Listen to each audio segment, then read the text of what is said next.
உங்களுக்காகவே சில்லுன்னு ஒரு பாக்ஸ் இம்போர்ட் பண்ணியிருக்கோம். இதுதான் OnePlus 12Tன்ற பேர்ல இந்தியாலயும் லான்ச் ஆக போகுது. ஏன்னா OnePlus புதுசா கொண்டு வரேன்னு சொல்லக்கூடிய அந்த Glacier பேட்டரியும் இதுல தான் இருக்கு. 120 FPS ஓட கேமிங்கோட Flagship ப்ராசஸருமே இதுல தான் கொடுத்துருக்காங்க. எல்லாமே எப்படி இருக்குன்றத பார்த்தலாம். குயிக்கா அன்பாக்சிங் என்னென்னலாம் இருக்குதுன்றத பார்த்துருங்க. அவ்வளவுதாங்க, சிம்பிள். இந்த போனோட டிசைனை பார்க்கும்போது ஏற்கனவே எங்கேயோ பார்த்த மாதிரி இருக்கா? எங்கேயும் இல்லை, இங்கே தான் OnePlus 12 அதே டிசைன் தான். பட் என்னன்னு பார்த்தீங்கன்னா பின்பக்கமாக அந்த கேமராவுடைய பம்பெல்லாம் கொஞ்சம் சைட்லேருந்து வர்ற மாதிரிலாம் கொடுத்துருப்பாங்க இல்லையா, அப்படி இல்லாமல் அது இருக்கிற மாதிரி ஒரு லைன்ஸை மட்டும் போட்டு வச்சிருக்காங்க. மற்றபடி இது பின்பக்கமாக கிளாஸியாக இருக்குது. கையில் பாருங்கள், என்ன வச்சாலும் நம்மளுடைய பதிவேடு அந்த ஃபோனில் இல்லாமல் நீங்கள் ஃபோனை திரும்ப கீழே வைக்கவே முடியாது. எவ்வளோ தடவை தொடச்சாலும் தொடச்சிக்கிட்டே இருக்கும். ஆனால் தூரத்துலேருந்து பார்த்தீங்கன்னா நல்லா இருக்கே, ப்ரீமியமாக இருக்கே அப்படின்ற அந்த OnePlus உடைய டச் இருக்குது. கொஞ்சம் ஓவராக தான் டச் பண்ணிட்டோமோ அப்படின்ற ஃபீலும் இருக்கும். டிஸ்பிளேவை பொறுத்த வரைக்கும் அதே கர்வ்டு டிஸ்ப்ளே, நல்ல பெரிய டிஸ்ப்ளே கொடுத்திருக்காங்க. ஃபிங்கர் பிரிண்ட் சென்சர் நம்ம 12Rல பார்த்த மாதிரி இதுலயுமே கொஞ்சம் மேல தான் வச்சிருக்காங்க. ஃபாஸ்டாக ஒர்க் ஆகுதுன்னு சொல்லலாம். ஆனா இந்த டிஸ்ப்ளேல முதல் முறையாக OPPO உடைய அந்த P1 சிப்பை வந்து கொடுத்திருக்கிறதா சொல்றாங்க. அது என்ன பண்ணும் அப்படின்னா, நீங்க பார்க்கக்கூடிய வீடியோடைய கலர்ஸ்ல இருந்து எல்லாமே இன்னும் கொஞ்சம் பூஸ்ட் பண்ணி உங்களுக்கு நல்லா காமிக்கும்னு சொல்றாங்க. சொல்றதெல்லாம் கேட்டா நம்ம என்ன ஆகுறது? அதனால நம்ம என்ன பண்றோம், 12R இதையும் சைட் பை சைடு வச்சு உங்களுக்கு வீடியோ வந்து ப்ளே பண்றேன். உங்களுக்கு ஏதாச்சும் டிஃபரன்ஸ் தெரியுதான்றத நீங்களே சொல்லுங்க. மற்றபடி பிரைட்னஸை பொறுத்த வரைக்கும் இன்டோர்லயும் சரி அவுட்டோர்லயுமே சரி எந்த ஒரு பிரச்சனையுமே கிடையாது. நல்ல ஒரு டிஸ்ப்ளே தான். ஆனா கிரீன் லைன் இப்போ வரைக்கும் வரல. பார்க்கிறதுக்கு நார்மலான டிஸ்ப்ளே மாதிரி தான் இருக்குது. ஏன்னா எல்லா OnePlus போன்லயும் இந்த பிரச்சனை இருக்குதான்னு சொல்லி நம்மளுடைய சூப்பர் டிடிஸ் அப்பப்போ கேட்டுட்டே இருக்கீங்க. அதனால நான் முன்கூட்டியே சொல்லிடுறேன். IP65 ரேட்டிங், Rating HDR சப்போர்ட்டும் கொடுத்துருக்காங்க. ஆனா இதுல வந்து பார்த்தீங்கன்னா நமக்கு HDR சப்போர்ட் இல்லை நெட்ஃபிளிக்ஸ்ல. மேபி இது சைனீஸ் வேரியன்ட்ன்றதுனால இல்லைன்னு நினைக்கிறேன். இந்தியாவுக்கு வரும்போது கொண்டு வருவாங்களான்றத பொறுத்திருந்து தான் பார்க்கணும். OnePlusல எப்பவுமே ஒரு விஷயம் பண்ணுவாங்க, லேட்டஸ்ட் ப்ராசஸரை கொடுத்துருவாங்க. எக்ஸாம்பிளுக்கு இந்த 12Rல 8 Gen 2 கொடுத்துருந்தாங்க. அண்ட் 11Rலயும் பார்த்தீங்கன்னா அதில் கொடுத்துருந்த ப்ராசஸர்லாம் இனிஷியலா அவங்க லான்ச் பண்ண டைம்ல பெருசா ஆப்டிமைசேஷன்லாம் வந்து பண்ணல. நேம் வைஸா வந்து பாத்தீங்கன்னா பரவாயில்லையே ஒரு Flagship சிப்பை இதுல கொடுத்துருக்காங்களேன்னு தோணுமே தவிர ஆப்டிமைசேஷன் போக போக போக போக தான் வரும். இன்ஃபேக்ட் 11R பொறுத்த வரைக்கும் இப்போ ரீசெண்டாக அந்த ஆஃபர்லாம் வரும்போது நம்ம வீடியோ பண்ணியிருந்தோம் பாருங்க, அப்பதான் ஒரு அப்டேட் எல்லாம் கொடுத்து ஆப்டிமைசேஷன் வந்து பண்ணாங்க. இது ஓரளவுக்கு ஆப்டிமைசேஷனா இருக்கு. பட் Snapdragon 8 Gen 3 இது வரைக்கும் அந்த போன்லயே முக்காவாசி போன்ல ஆப்டிமைசேஷன் பெருசா இல்ல. இதுல எந்த அளவுக்கு இருக்க போகுதுன்ற ஒரு டவுட் வேற இருந்தது.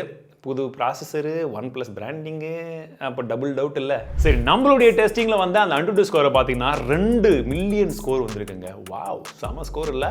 நெக்ஸ்ட் CPU த்ராட்லிங்கை பொறுத்த வரைக்கும் 66 வந்திருக்கு, not bad. And 3D extreme ட்ரஸ்ட்டை பொறுத்த வரைக்கும் 57.4 மட்டும் தான் ஸ்டெபிலிட்டி. நான் சொன்ன ஆப்டிமைசேஷன் இங்கே வந்துருச்சா? சரி, இந்த டைமில் டெம்பரேச்சர் எவ்வளோ போச்சுன்னு பார்த்தீங்கன்னா 45 டிகிரி வரைக்கும் மேக்ஸிமம் போயிருக்கு. பட் அப்ராக்சிமேட்லி 43 கிட்டே வந்து அதிகமாக வந்து சுற்றிட்டு வந்திருக்கு. சரி, இது சிந்தட்டிக் பெஞ்ச் மார்க். கேமிங்கை பொறுத்த வரைக்கும் நம்ம BGMI டெஸ்ட் பண்ணி பார்த்தோம். BGMIல நீங்க ஸ்மூத்ல எக்ஸ்ட்ரீம் பிளஸ் வரைக்கும் உங்களுக்கு வந்து சப்போர்ட் இருக்கு. அதுலயே ஹைப்பர் ரெண்டரிங் அப்படின்னு சொல்லக்கூடிய ஆப்ஷன் இருக்கு. இதுல 120 FPS ல உங்களால கேம் ப்ளே பண்ண முடியும். இதுவே நீங்க அல்ட்ரா HDRல பாத்தீங்கன்னா உங்களுக்கு அல்ட்ரா வரைக்கும் சப்போர்ட் இருக்கு. தட் இஸ் 40 FPS ல உங்களால கேம் ப்ளே பண்ண முடியுது. இதுல ஹைப்பர் ரெண்டரிங்ல 80 FPS கான சப்போர்ட் வருது. கேம் ப்ளேவை பொறுத்த வரைக்கும் எந்த குறையுமே இல்ல. நல்ல கேம் ப்ளே, சூப்பரான ஒரு சப்போர்ட் இருந்தது. அண்ட் சவுண்ட் குவாலிட்டியுமே செம்மையா இருந்தது அதை சப்போர்ட் பண்றதுக்கு. நிறைய பேர் ஜென்ஷன் இம்பாக்ட்டை பத்தி கேட்பீங்க. பட் இந்த ஃபோனை பொறுத்த வரைக்கும் இன்னுமே வந்து ஆப்டிமேஷன் அந்த அளவுக்கு இல்லை. ஸோ இந்தியாவில் வரும்போது இந்த ஆப்டிமேஷன்லாம் பண்ணி இந்த ஃபோனை 12T லான்ச் பண்ணுவாங்க இல்லையா, அப்போ நீங்கள் ஜென்ஷன் இம்பாக்ட் வந்து விளையாடுவீங்களா அப்படின்றத கமெண்ட்ஸில் சொல்லுங்க. நம்ம செக் பண்ணி அந்த ஃபோனில் டெஸ்ட் பண்ணி போட்டுருவோம். மற்றபடி LPDDR5S ரேம் டைப் கொடுத்துருக்காங்க. UFS 4.0 ஸ்டோரேஜ் டைப்புமே இருக்கு. USB மட்டும் திருந்தாம அதே 2.0 தான் கொடுத்துருக்காங்க. ஆனால் பேஸ் வேரியன்ட்னு பார்த்தீங்கன்னா உங்களுக்கு 12GB RAM 256GB மாடல் அங்கே லான்ச் பண்ணியிருக்காங்க. இந்தியாவுக்கு வரும்போதும் அதிலே கொண்டு வருவாங்கன்றதை எதிர்பார்க்குறேன். பேட்டரியில தான் முக்கியமான விஷயத்தை மாற்றிருக்காங்கன்னு சொன்னேன் இல்லையா. இதுல என்ன இருக்குன்னா நமக்கு 6000 mAh பேட்டரி கொடுத்திருக்காங்க. இது வரைக்கும் OnePlusல வந்ததிலே இதுதான் அதிகமான கெபாசிட்டி. இன்னும் சொல்ல போனா பெரிய பேட்டரிலாம் சொல்ல முடியாது. சேம் ஃபார்ம் ஃபேக்டர்ல இவங்க அதிகமான கெபாசிட்டி கொடுத்திருக்காங்க. அது எப்படி பாசிபிள் ஆச்சுன்னா இவங்க Glacier பேட்டரி டெக்னாலஜின்ற பேரை இவங்க வச்சிருக்காங்க. பட் அதுல இருக்கக்கூடிய டெக்னாலஜி என்னன்னு பாத்தீங்கன்னா சிலிகான் கார்பன். அதாவது இது இவங்க தான் ஃபர்ஸ்ட் டைம் கொண்டு வராங்கன்னு சொல்ல முடியாது. ஏற்கனவே Honorல நம்ம பார்த்திருக்கோம். Honor தான் ஃபர்ஸ்ட் வந்து இன்ட்ரோ듀ஸ் பண்ணிருந்தாங்க. அதே டெக்னாலஜி தான். அந்த சிலிகான் கார்பன்ல என்ன பெரிய அட்வான்டேஜ்னா உங்களுக்கு சேம் ஃபார்ம் ஃபேக்டர் லித்தியம் அயன்ல எவ்வளவு சைஸ் இருக்குமோ அதே சைஸ்ல நிறைய கெபாசிட்டியை கொடுக்க முடியும். இது ஒண்ணு. ரெண்டாவது என்னன்னா சிலிகான் வந்து நிறைய அவைலபிள் இருக்கிறதுனால அதோட ஃபுட் பிரிண்ட்ஸ் வந்து என்விரான்மென்ட்டை டேமேஜ் பண்ணாத அளவுக்கு வந்து இருக்கும்ன்றது இன்னொரு விஷயம். கேட்கறதுக்கெல்லாம் நல்லா தான் இருக்கு. உண்மையிலேயே அந்த மாதிரி இருந்தாலும் சந்தோஷம் தான். பார்க்கலாம் இந்தியாவில் அஃபிஷியலி லான்ச் பண்ணும்போது அவங்க இன்னும் என்னென்ன விஷயங்கள் என்னென்ன இன்ஃபோஸ் எல்லாம் கொடுக்குறாங்க. சரி, மற்றபடி இருக்கிற பேட்டரி எந்த அளவுக்கு பெர்ஃபார்ம் பண்ணுதுன்னு பார்த்தீங்கன்னா நீங்க 1 to 100% நாங்கள் சார்ஜ் பண்ணி பார்த்தோம். 46 மினிட்ஸ் வந்தது. இதுவே 1 to 92 வரைக்கும் பார்த்தீங்கன்னா 35 மினிட்ஸ்ல சார்ஜ் ஆச்சு. ஃபர்ஸ்ட் 50% சார்ஜ் ஆகிறதுக்கு 17 மினிட்ஸ் எடுத்துக்கிச்சு எங்களுடைய டெஸ்டிங்ல. ஆனா நார்மல் யூசேஜ்ல 2 நாள் வந்தது. நாங்க உங்களுக்கு இந்த டெஸ்டிங் எல்லாம் கொஞ்சம் அடிச்சு புடிச்சல எக்ஸ்ட்ரா பண்ணும்போது 1.5 நாள் வந்ததுங்க. அண்ட் 1 மணி நேரம் கேம் பிளேல எங்களுக்கு 17% கான பேட்டரி ஓவரால் டிராப் ஆச்சு. செம. நல்ல பேட்டரி. அண்ட் இந்த பேட்டரியில இன்னொரு பெரிய பிளஸ் என்னன்னு பாத்தீங்கன்னா இது டக்குன்னு அந்த அளவுக்கு ஹீட் ஆகாது பெருசா. அதனாலேயே வந்து பாத்தீங்கன்னா இதுல வந்து இன்னும் கொஞ்சம் சேஃபாக நம்ம யூஸ் பண்ணலாம் அந்த பேட்டரியை கம்பேர் பண்ணும்போதுன்னு சொல்றாங்க. ஏன்னா அதே மாதிரி பேட்டரிஸ் தான் வந்து பாத்தீங்கன்னா இப்போ டெஸ்லாலாம் கூட வந்து பிளான் பண்றாங்க. கேமரான்னு வரும்போது இங்க ஒரு பெரிய ட்விஸ்ட் இருக்கு. நமக்கு OnePlus 12Rல என்ன செட்டப் இருந்ததோ அதே தாங்க இதுலயும் கொடுத்துருக்காங்க. 50 மெகாபிக்சலுக்கான பிரைமரி கேமரா இருக்கு. அண்ட் அதுவுமே வந்து பாத்தீங்கன்னா Sony IMX890 அப்படின்னு சொல்லி நம்ம ஏற்கனவே பல காலங்களா பார்த்தோம் இல்லையா, அந்த சென்சர் தான் அதை கொடுத்துருக்காங்க.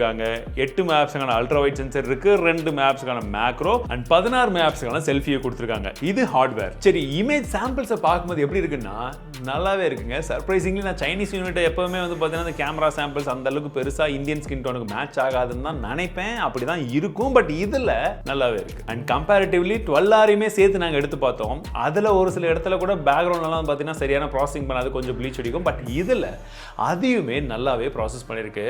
ஓகே, ஒரு நல்ல ஆப்டிமைசேஷன் சொல்ல போனால். ஏன்னா சென்சர்லாம் பழசு தான், பட் அதை ஆப்டிமைஸ் பண்ணியிருக்கிறது பெட்டராக பண்ணியிருக்காங்க. இதைத்தான் நான் எப்பவுமே சொல்லுவேன், ஒரு நல்ல ஹார்ட்வேர் தான் அப்டேட்டை கொடுத்து ஃபிக்ஸ் பண்ணுங்கன்ட்டு. பாருங்கள், அதில் ஃபிக்ஸ் பண்ணல, இதில் ஆப்டிமைசேஷன்லாம் கரெக்டாக பண்ணி கொண்டு வந்திருக்காங்க. இந்தியாவில் கொண்டு வரும்போது அதே மாதிரி கொண்டு வந்துட்டாங்கன்னா நல்லது. மற்றபடி ப்ளூடூத் 5.4 NFC-க்கான சப்போர்ட், Wi-Fi 7மே வந்து கொடுத்துருக்காங்க. IR பிளாஸ்டருமே இருக்கு. அண்ட் இது சைனீஸ் யூனிட் அப்படின்றதால இதில் கலர் OS வருது. அதனால் அதில் நம்ம பெருசாக வந்து அதிகமான விஷயங்களை பற்றி பேசல. இந்தியாவில் ஆக்ஷன் யூஐயோட வரப்போகுது. அதில் எந்த அளவுக்கு ஸ்லிம்மா வந்து மற்ற விஷயங்கள் கொண்டு வர போறாங்க அப்படின்றது வந்து பார்க்கலாம். இதோட பிரைசிங் சைனால பாத்தீங்கன்னா 37-38,000 ரூபாய் அப்படின்ற அந்த பிரைசிங்ல வந்து வருதுங்க. ஸோ அந்த விலைக்கு இந்தியாவில் லான்ச் பண்ணா கரெக்டாக இருக்கும்னு நினைக்கிறீங்களா? ஏன்னா நமக்கு 40,000 ரூபாய் தான் அந்த R வேரியண்ட்டே வந்து லான்ச் பண்றாங்க. ஸோ அப்போ இது எந்த வேரியண்ட் எந்த பட்ஜெட்ல இருந்தால் கரெக்டாக இருக்கும்னு நினைக்கிறீங்க? கமெண்ட்ஸ்ல சொல்லுங்க. அண்ட் இந்த மாதிரி இன்னும் நிறைய புது புது வீடியோஸ் பார்க்கணும்னு நினைச்சீங்கன்னா மறக்காம சப்ஸ்கிரைப் பண்ணி ஃபாலோ பண்ண மறந்துடாதீங்க.